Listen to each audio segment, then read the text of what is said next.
Okay, what's going on, everybody? My name is Mangg. Welcome back to Hanging with Mangg, episode 282. It just keeps on going, doesn't it? We are playing some Breath of the Wild today. Pretty incredible game, I gotta say. Um, I've been playing this whenever I get really frustrated with Noita, which is which is pretty often. So, I've been playing this in small bursts. Playing on PC, of course. Best way to play with an Xbox Elite controller. And we're playing in 2K ultra wide with some graphics packs. Looks pretty awesome. We got some mods going on, so of course we're playing as Linkle, the best way to play. Uh, I mean, I mean, Nintendo introduced Linkle in some other game, so they clearly have the Linkle concept in their minds. I really think the next, I mean, I don't know if Breath of the Wild 2 or whatever is going to have Linkle as it's meant to be like a very direct sequel to Breath of the Wild, but the next big Zelda game after that, you should have the choice between playing as Link or Linkle.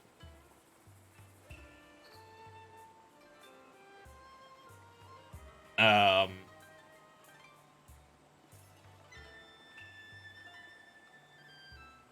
because at least like playing with the Linkle mod, it's pretty sweet. It's very seamless. There's a few mods that alter dialogue and armors and things like that, and it's pretty sweet. And probably plenty of female players out there that would love to play as Linkle instead of Link in a game like this. And I just think it would be cool if it was officially part of the franchise in future main Zelda games. But for now, we have mods, and it works out. I'm also playing with a mod called Hyrule Rebalanced, which is of course, rebalancing mod that it messes with a lot of things. It fixes a bunch of problems with like certain weapons and armor sets, um, some stamina modifications, enemy modifications, things with like elixirs. It changes a lot of little things. And I've been playing on master mode with another mod that disables the health regen of enemies, which is probably like the most difficult part of master mode. But so far, I've been having a good time of it.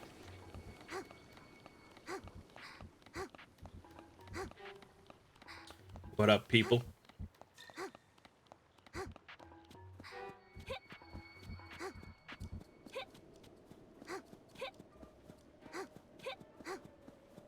So yeah, if you have a PC that can run Breath of the Wild, it's a good way to go.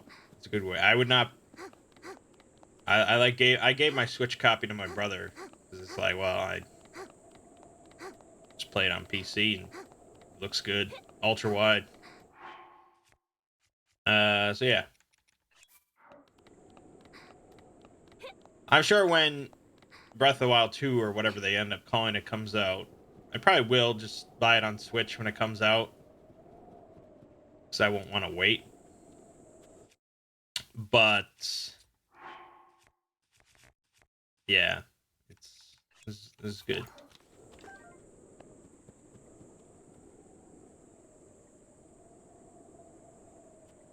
Not a big fan of Breath of the Wild. That's what my brother said. He wasn't crazy about it either. He prefers older Zelda games. I don't know, for just like a for an open world run around and explore game, it's sort of hard to compete. Like I definitely prefer it to Skyrim.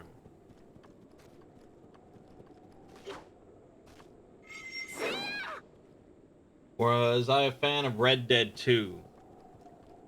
Yeah, I think I put it on one of my top games of that year. Um, I never ended up beating it because I just got so caught up in like side stuff, and then I ended up getting burned out. It's a very impressive game, no doubt about it.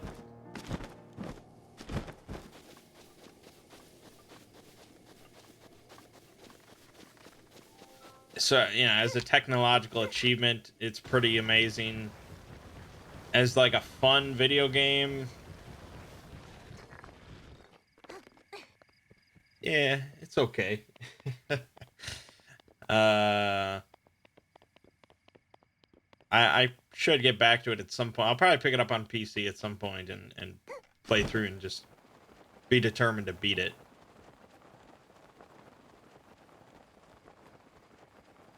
I had some fun times with it, I suppose.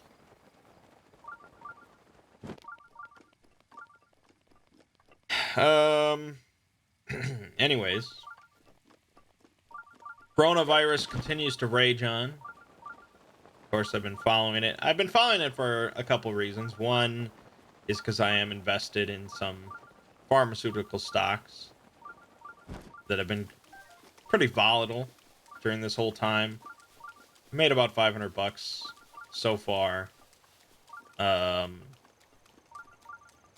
which isn't like a lot, or you know, it's not insane, but it's been fun to sort of go back and forth, buying low and selling high, and doing all that fun stuff.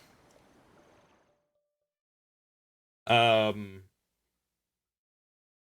but also because if you don't know, I have a trip planned in April for my 30th birthday to go to Japan. Fuck. Been planning this trip for quite some time. There's a group of 5 of us. My brother and his wife, a couple friends, are all going. And now this coronavirus nonsense is happening, and there's discussions online about whether or not you should cancel a trip if you're planning to go to Japan. It's sort of a wait and see thing, but like this thing is really just starting to kick off in Japan now. They got that cruise ship ordeal. Look, are you kidding me? Fuck. And they're starting to have cases pop up that they're not entirely sure where they're coming from. So I mean, there's an outbreak impending in Japan. And I think most officials say that this whole coronavirus thing is gonna hit its peak in April or May-ish, and that's right when we're planning to go. And my brother and his wife are sort of health freaks. Nah, well, yes, but also very paranoid about illness and things like that. So it's not looking likely that they'll end up going. And it's not just like worrying about getting sick while you're in a place like that, but it's also like if there's quarantines in place, you know, you might get quarantined to a hotel for a while, or you might go around and everything will be closed. You know, it's just who knows.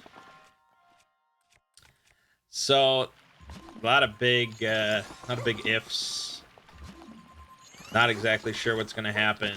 If we don't end up going, we'll probably push it back to next year. But we'll see. We'll see. Crazy bad timing, I guess. But, you know, it's always going to be bad timing for someone. Have I seen the Sonic movie? Negative. I am seeing it Tuesday. Because around here we have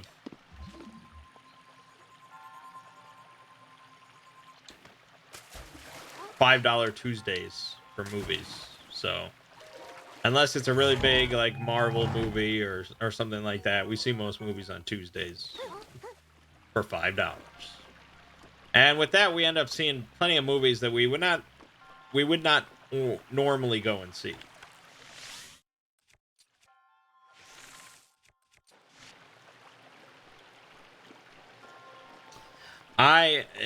Well, initially I had really little interest in going to see it. The only reason I was going is because friends were going and there's dinner involved, and it's just like, all right, fuck it. But I saw it's got a decent rating.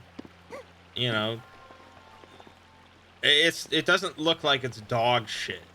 It doesn't look like a Mangg's movie. So yeah, maybe it'll be all right. Maybe it'll be all right. I don't really know anything. I've never played a Sonic game really for longer than 10 minutes. It's not really my thing. And it's sort of surprising that they would even decide to make a Sonic film in 2020. I don't know what young people are really interested in Sonic, and I don't know. Sort of shocking. Like, we can't get a fucking, like, Metroid movie. Or even, like, a Zelda. We can't get a Legend of Zelda film. But we can get a Sonic movie with a decent rating. It's insane.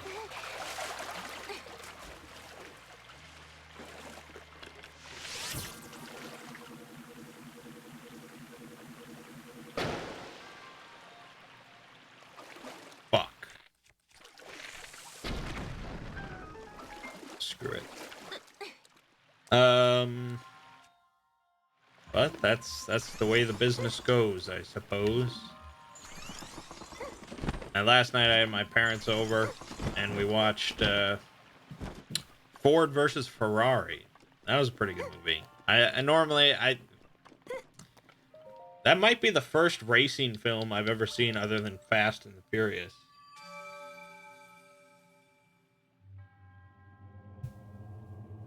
I'm almost certain it's like the first like organized racing film I've ever watched. It's not really my bag either, but I like Matt Damon, like Christian Bale. It got really good ratings, and it was a pretty great movie.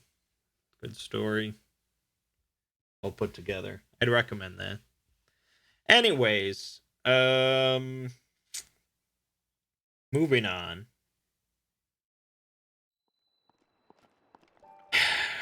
Talking about the Exploring series.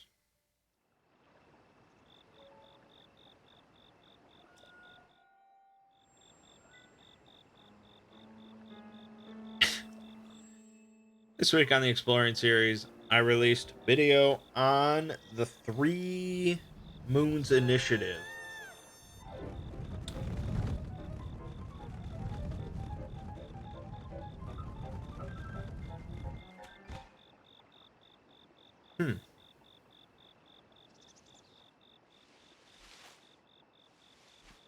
It's sort of a fun group, sort of a fun video. Performed pretty well. Yeah, another one in the bag, I suppose. Nothing more to say about that. I worked on a video on SCP 3989, I think is the number. It's called the Bone Orchard. It's another Sarcasm SCP with exploration logs and weird genetic fuckery. The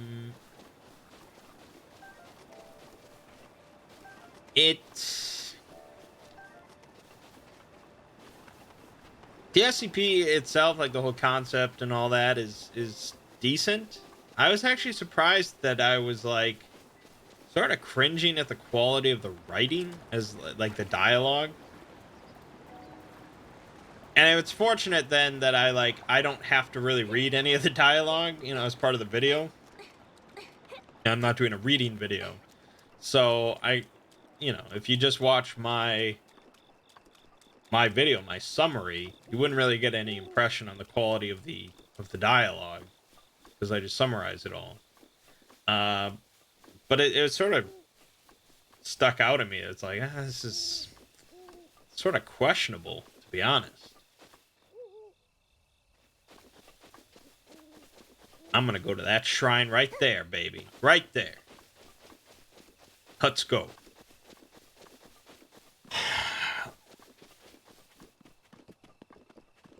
But like I said, the SCP is fine, so there's that. The Sarcasm SCP, not written by Metaphysician, who created Sarcasm. And actually, probably a lot of people don't know this.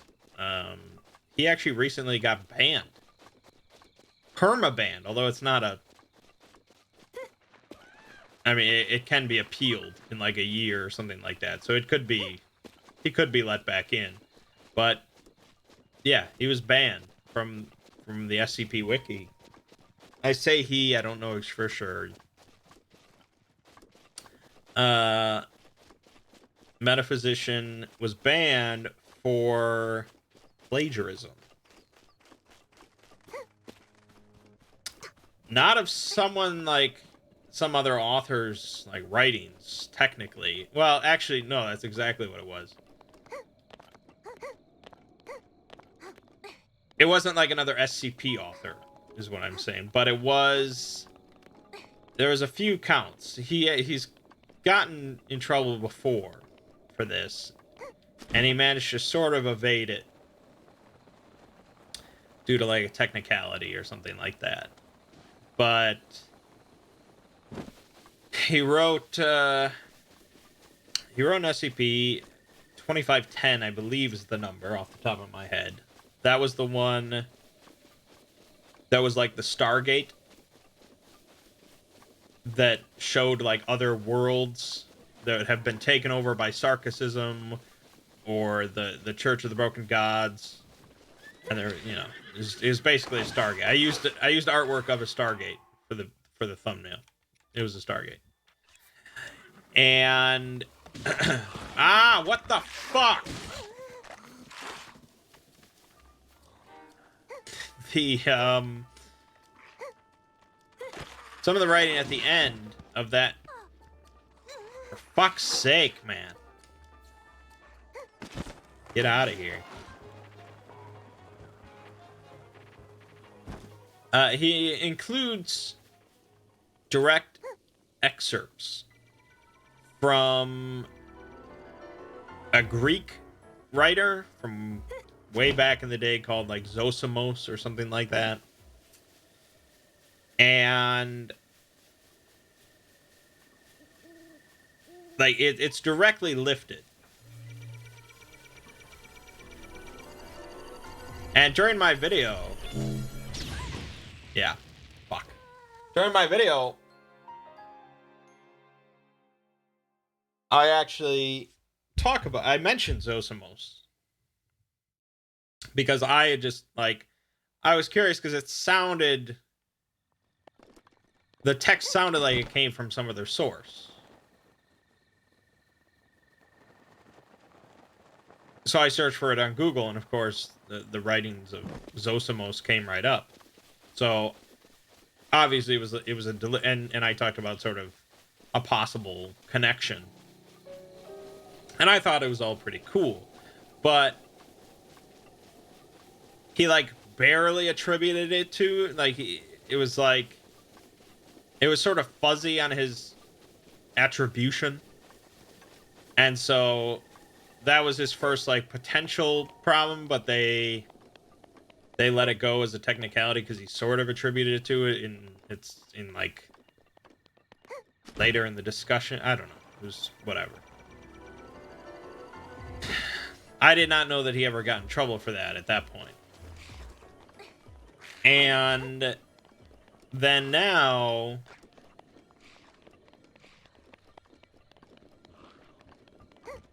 for the SCP-5000 contest is where he really got in trouble, because he copied and pasted stuff directly off of Wikipedia.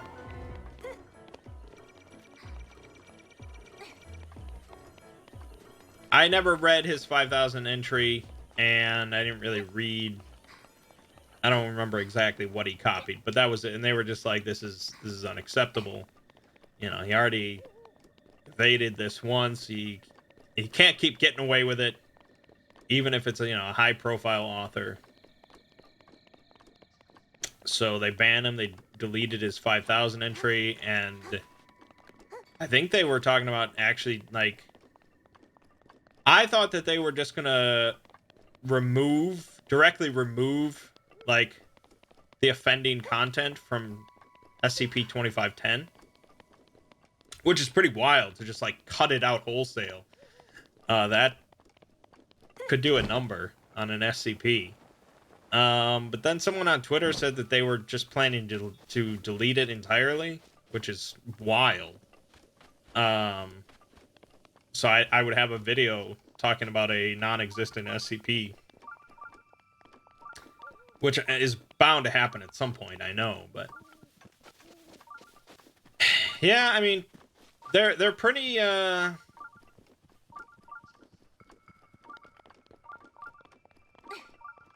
they're pretty strict about copyright and plagiarism. Because they really don't want any issues. Because something like that can really threaten the entire SCP community. You know, you got that Russian guy trying to copyright stuff, and it's just like, if some sort of issue comes up where someone sues the SCP community and wins because of some bullshit, that would be pretty disastrous. So permaban sounds pretty serious, but yeah, you can't let shit like that go. Anyways, I'm also working on a video for D&D about elementals and some elemental planes: fire, earth, water, air, Captain Planet.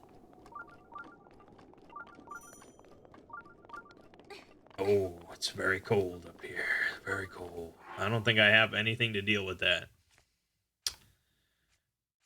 That's gonna suck. I have a spicy pepper, but by itself, I guess I could make a fire. No, let's make a fire.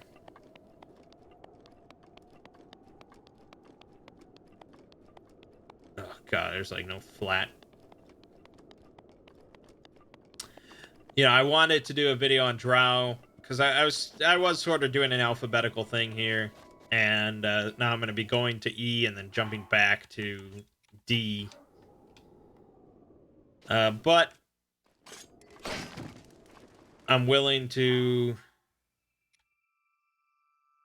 Well, you can't even make a dish with this, can you? You need a cooking pot. So even if I drop a spicy pepper, I mean, come on, can't you just eat a cooked spicy pepper?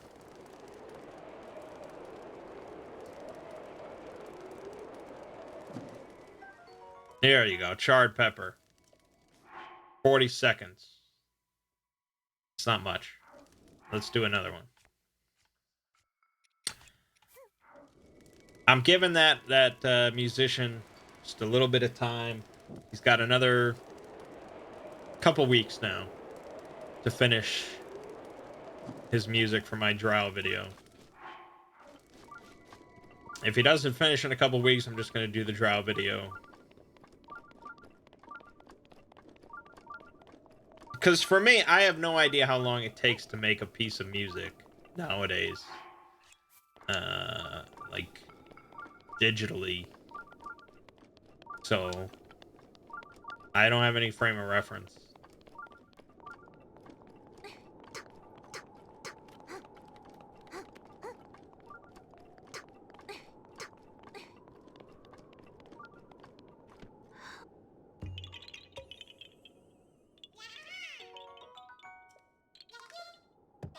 Drop it on your stupid head. How about that?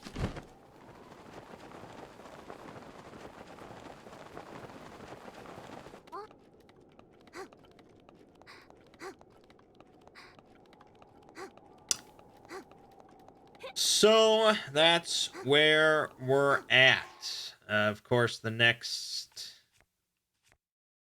SCP video I'll be working on is SCP-5000. And then I feel like it's probably going to be like 5,999, and then, you know, more contest entries for a while. Keeps me in business, I suppose.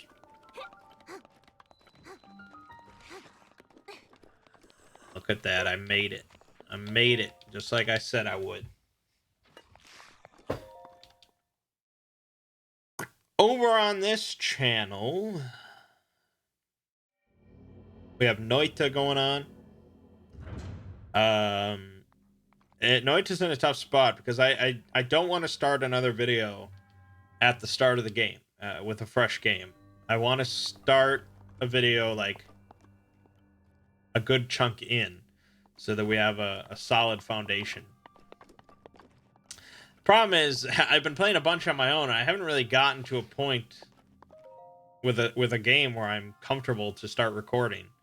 And then I end up dying before getting too far, and it's just like, oh, I gotta get better.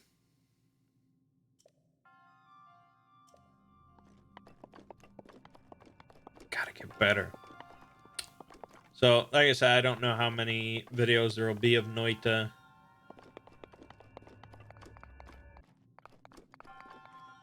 But, hey, at least one more.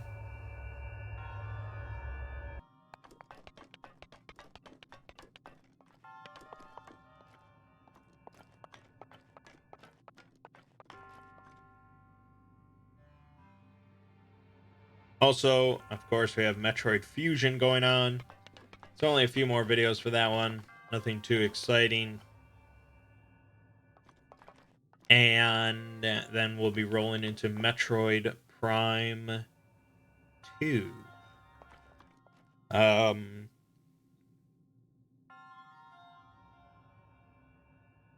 is not going to last us till March 20th. It's not even going to last us till like March 10th.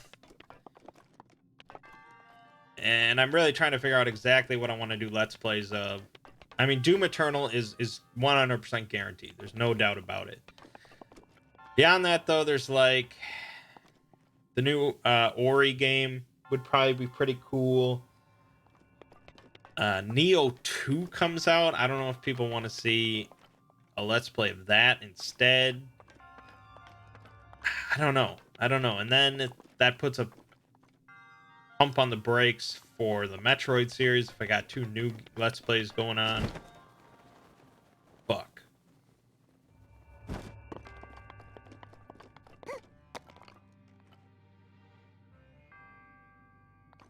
But even if I did say Ori next, that's March 10th. It's February 16th. That would be another, like, at least, like, 10 or so Noita videos, and I don't know if I got that in me. So, might have to look at something something short in the interim. And I'm not exactly sure what.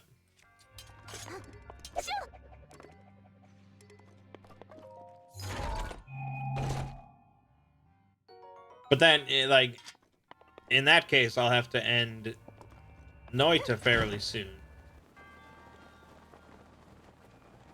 I don't know. It's tricky. What exactly am I doing here?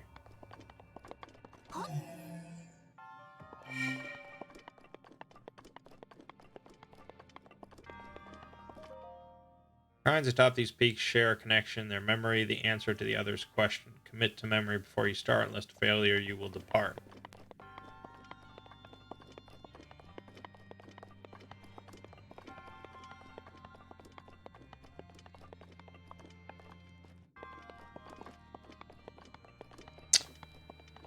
vaguely recall this one, but I don't remember what to do.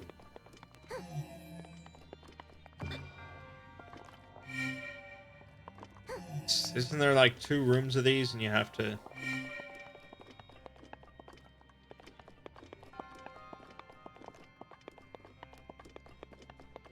would have sworn that was it.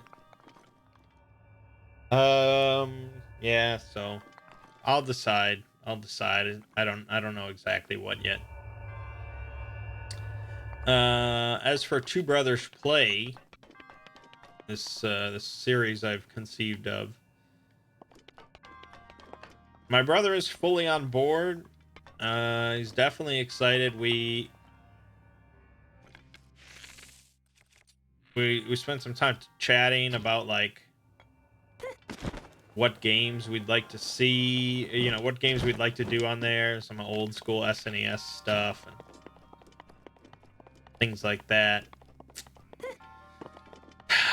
Pocky and Rocky, Legend of the Mystical Ninja, maybe some Mega Man, like a Link to the Past randomizer would be pretty cool, because he really likes Zelda games and I don't think he's ever seen one.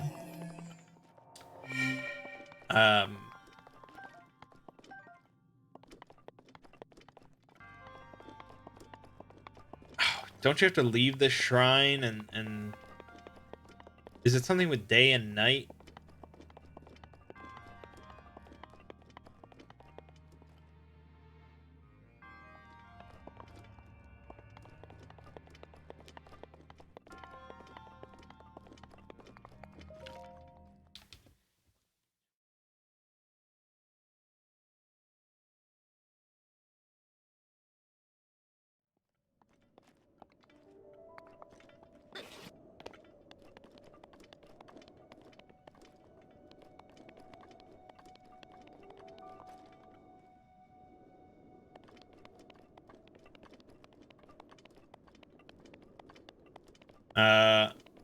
There's another shrine somewhere.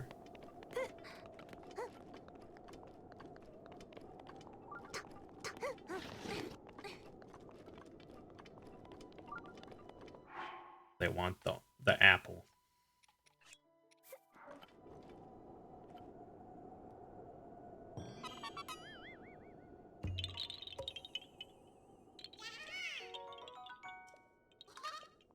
And he's there it is.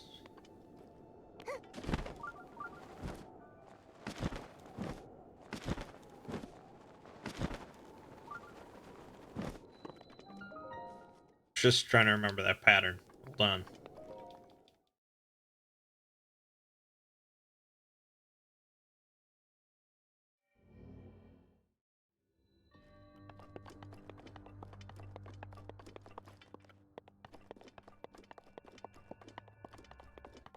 Okay, I know. I gotta write this down or something. Do I even have a pencil? Probably not. Why would I have a pencil when I have a computer? Okay, hold on.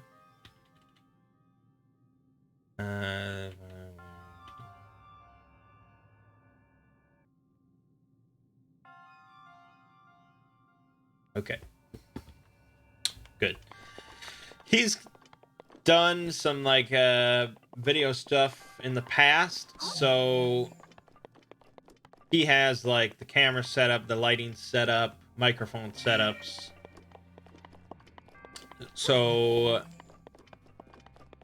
he's gonna get that all assembled and sort of set up his schedule so we can give this a shot.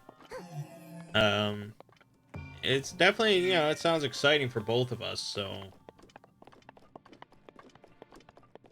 it'll probably end up happening. I mean, at least one video will definitely end up happening. I don't know exactly when, hopefully fairly soon. Beyond that, we'll just have to see.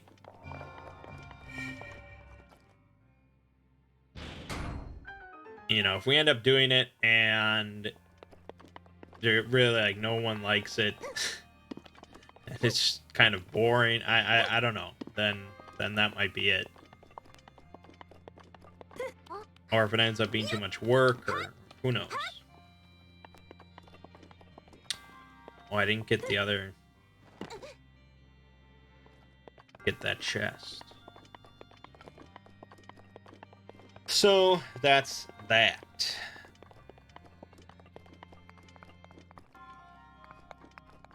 Moving on to roll Mangg,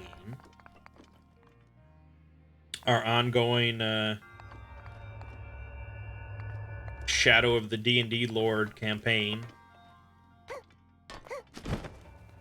Dungeons and Demon Lords. That's pretty good. Get rid of this Traveler's Sword.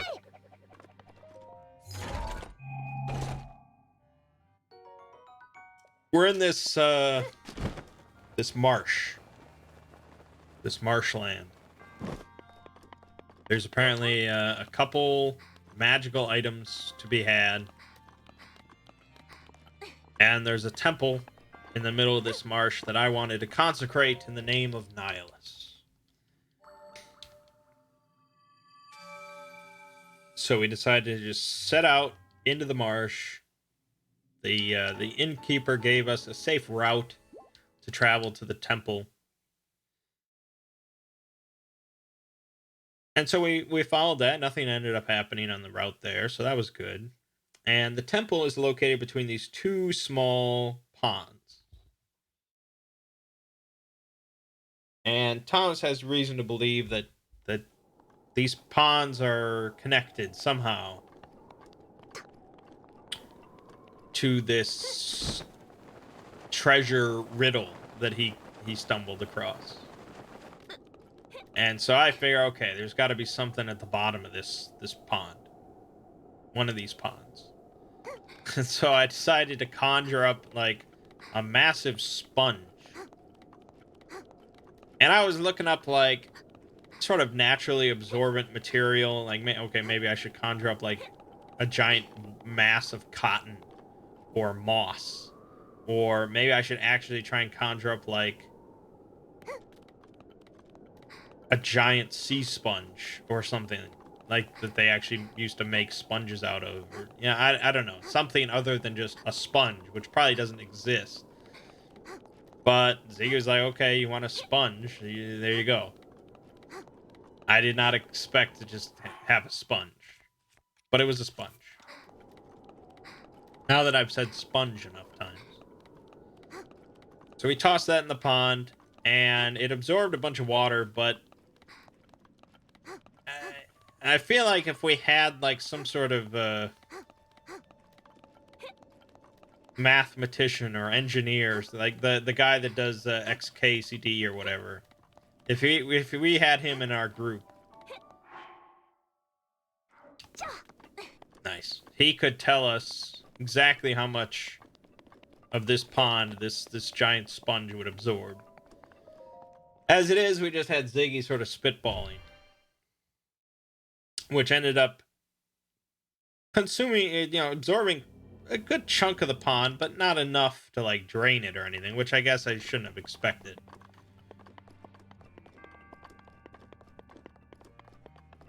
And so we ended up pulling the sponge out, and we're draining the sponge on the ground so that we can throw it back into the pond and rinse and repeat.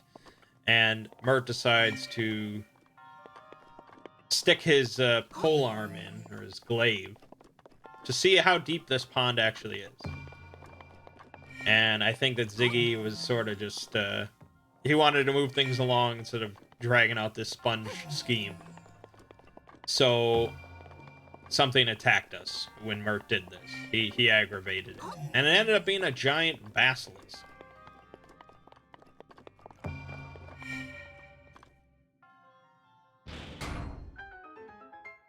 And so we got into a fight with Big Basilisk, which is fine and dandy. But I was thinking, like, okay, I could just sit here and, like, use Crush on it, or, one of my basic spells, and just join in the fight normally.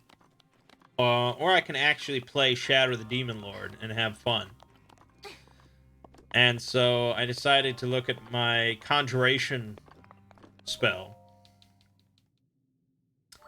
And it says that I can create liquids as long as they're non-magical and non-poisonous. And I can also create metal.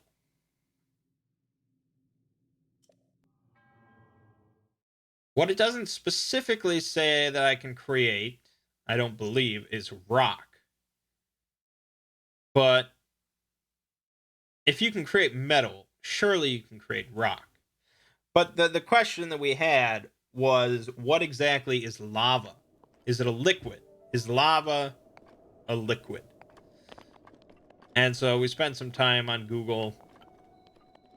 The actual answer seems to be a little hazy. um, there seem to be some disagreements online about whether lava is a liquid. Since I said I could create metal, though, that's sort of settled everything. They're just like, oh, fuck, you can create lava, fine. So I can create a 1 yard cube entirely filled with lava, which has a lot of uses.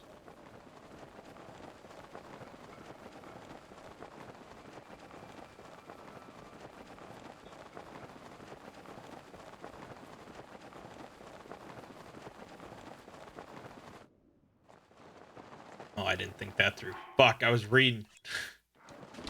There we go. Yes, this is a modded version. Playing on PC, 2K, ultra wide. We got Linkle, the Hyrule rebalanced mod. Oh, also there's an FOV mod that gives you this sort of over-the-shoulder perspective. It's all pretty sweet.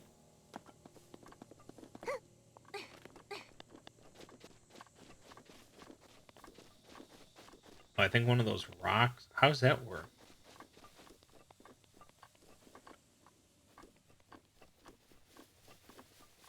Since I can fly,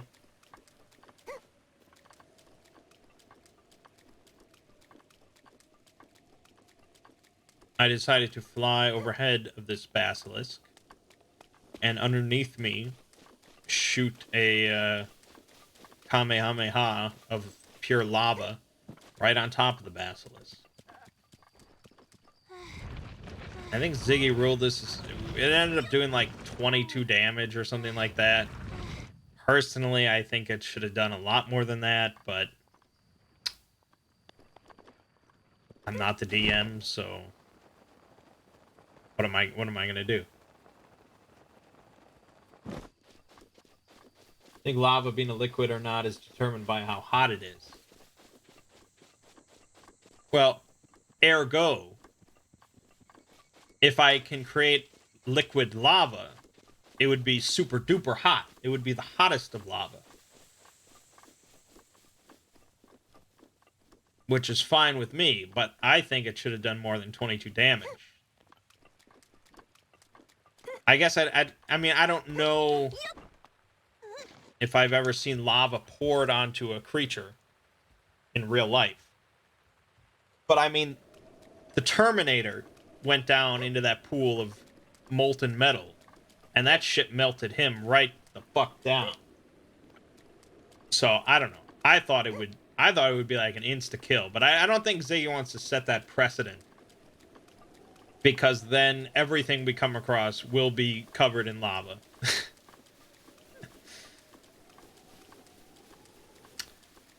I mean, you know, I do have to like position myself properly, and they have to stand there while I pour lava on their heads. So it was a benefit because the basilisk was so big and really didn't even know that I was up there.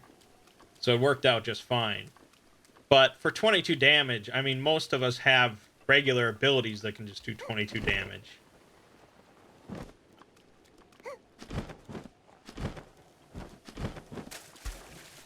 It makes you wonder if it's worth it, is what I'm saying. And I know it's all in the name of balance, but this is Shadow the Demon Lord. We usually don't care about that.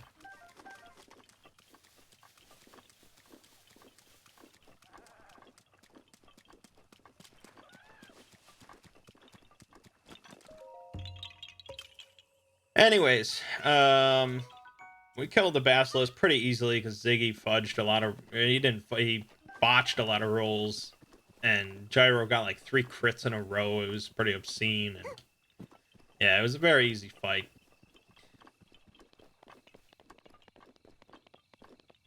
I think there did end up being something at the bottom of the pond in like a little cave.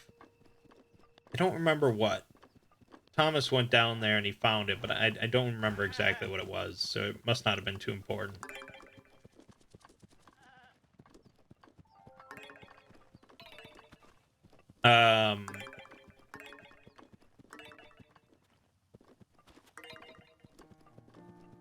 Inside the well, Gyro carved up the basilisk and got some scales and the eyes and, you know, useful stuff. Inside the basilisks, though, we found an amulet. And this was a magical amulet that increased a person's defense by like 2 or something, which is pretty great. And so I was the one that found this inside the basilisk.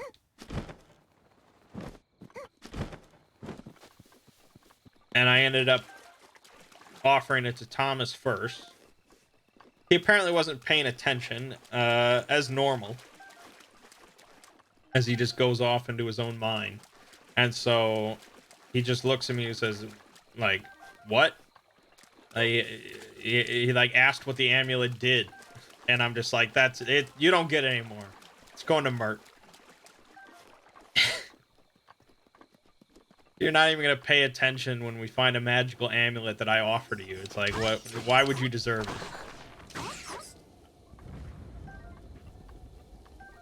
Anyways, go up to the temple. It's got some giant doors that are sealed shut. So I just telekinesis them open. No problem. And we come to this this decrepit, unused temple. With like this little pool of water in the middle. There's a couple branching paths. One of them is sealed off with rocks. There's an altar. So I begin praying at the altar, consecrating the temple in the name of Nihilus.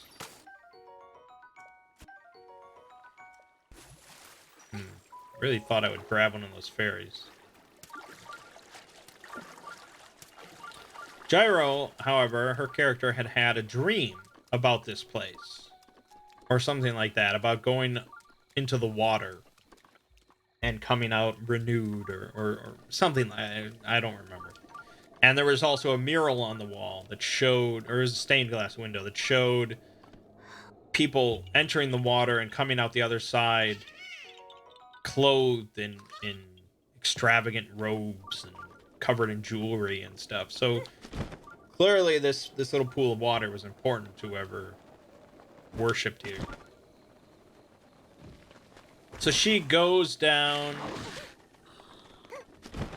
into the pool of water. Nothing happens. She finds a little statue at the bottom of the pool.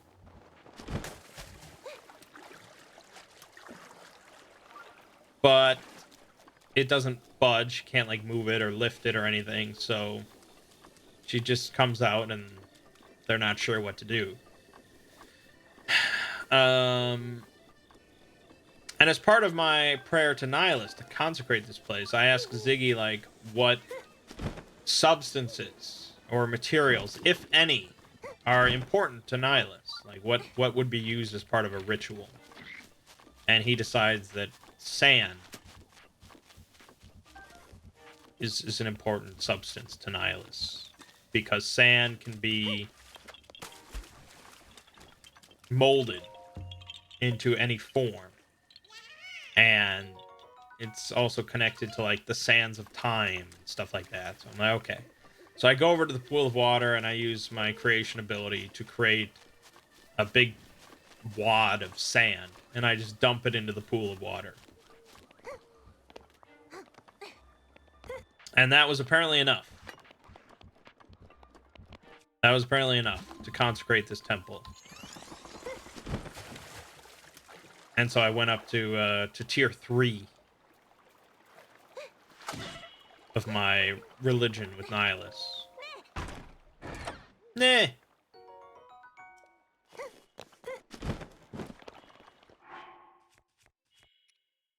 Running out of food, man. So that was all well and good. Thomas had went down one path, one of the branching wings, and found basically nothing. It was like a little dormitory.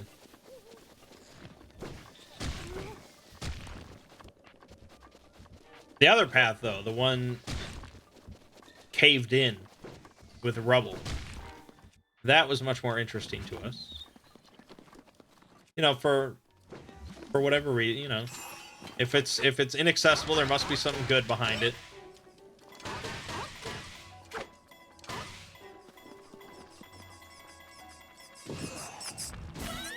Fuck.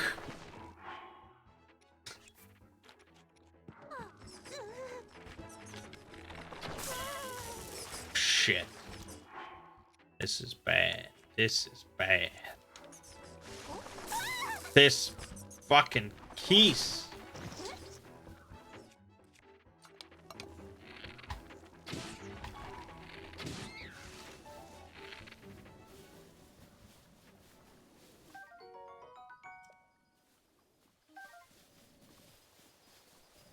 Anyways,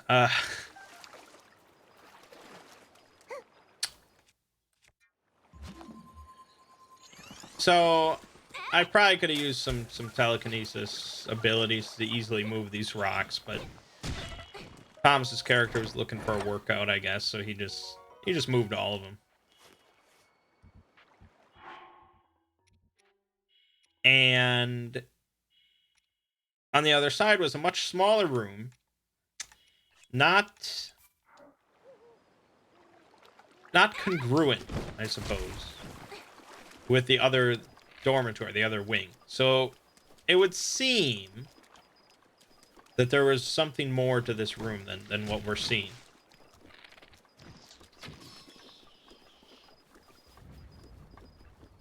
And there was a statue in there with like 2 hollow eye sockets or something like that. And so Thomas, this is like the fruition of his little riddle. Something to do with eyes, and he's trying. He thinks he's got this figured out, and blah blah blah. Meanwhile, fuck, I picked up a new spell that lets me walk through walls, which probably no DM likes to hear. I mean, am I supposed to like roll it off of this?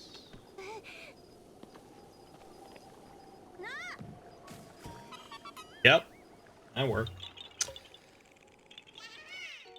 So I decided to just walk through the wall behind the statue.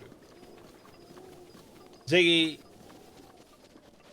well, he did not plan for this, but he improvised. And he said that basically behind the statue, behind the wall, there is a magical wall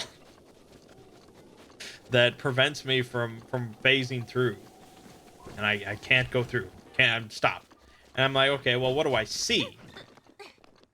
And he does let me see into the room, at least. So I do see that there's like another altar in there covered with like sensors, which is what we're looking for. We're looking for a magical sensor. And I'm like, okay, well, I'll use telekinesis to like grab one and phase it through. And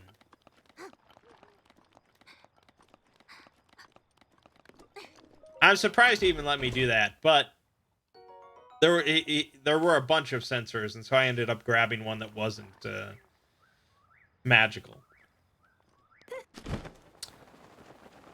And I was taking damage while I was in there, because he really was just like, get the fuck out of here, man. Just let him solve the riddle. And it's like, obviously, when he originally created this temple, there was no magical barrier behind the wall. Because why would there be? Under most situations, there would never need to be a magical barrier, because you would just have to solve the riddle and you go in. So obviously he just put it there because I suddenly developed the ability to walk through walls. But it's not, I mean, he's the DM, I'm not. I can't just say like, oh, well, that wouldn't be there, because why couldn't it be? He's the DM. And that's how it goes. It's a back and forth. Fuck. I come up with a new ability to try and break the game, and he works around it. Fuck! So annoying. Oh my god. I just want to get to that tower.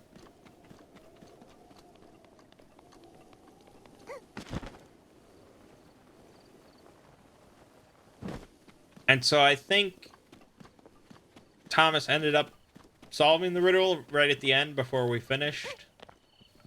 So, I mean, yeah. We're going to get into that room, and we're going to get the magic sensor, and then we're going to be on our way. I think probably next time we're going to go over to the Lost City. There's some sort of lost city in the marsh that doesn't seem to be connected to the riddle or anything else we know about, but it's intriguing. I want to check out a lost city. Fuck. No, I want to dump lava onto whatever creature is hiding in that lost city. Dude, he didn't give a shit about me.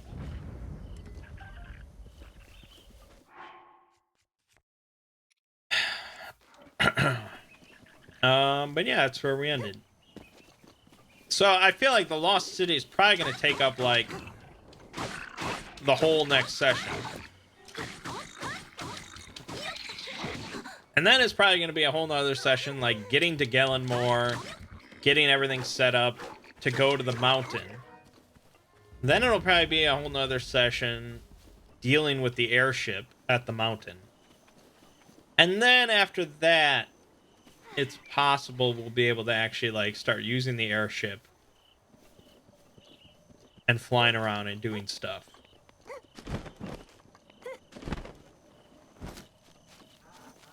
You know, when you come up with these big plans. You fucking bull. Bullshit! Want your meat? Yeah, that prime meat. But I think we're all enjoying it. And, you know, we're leveling up. Getting cool new spells and abilities and stuff. I mean, I can fly and phase through walls. That's pretty good.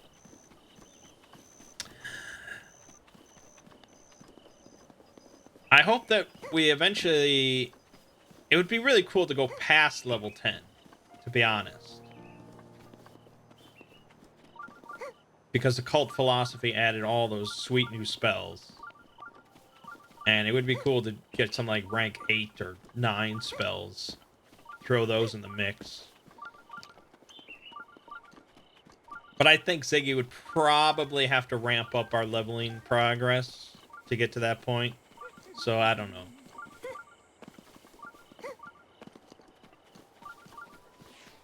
But it's been good. It's been mostly pretty fun.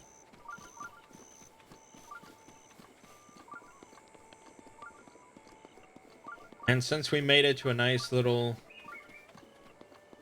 road stop, what do they call them? Stables? Sure.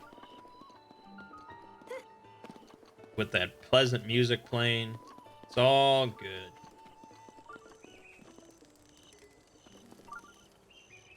It's all good. Get out of this hot clothing, though. Put on my Nintendo Switch shirt. There you go. Alrighty, so...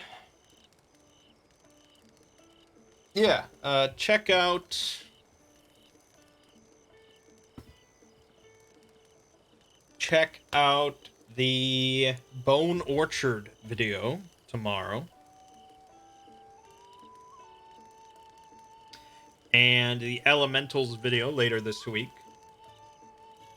We've got more Metroid Fusion, the rest of Metroid Fusion, I guess, this week, as well as at least one more Noita video. I'll have to see. I mean, I'd love to beat that game on camera, and of course it's possible.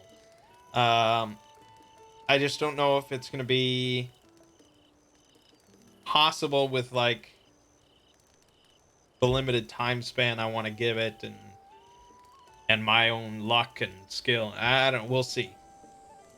Otherwise, I'll think of something else to Let's Play in the interim. There's plenty of games out there. Plenty of games. So that's that. My name is Mangg. This has been Hanging with Mangg. I'll see you fine folks next week.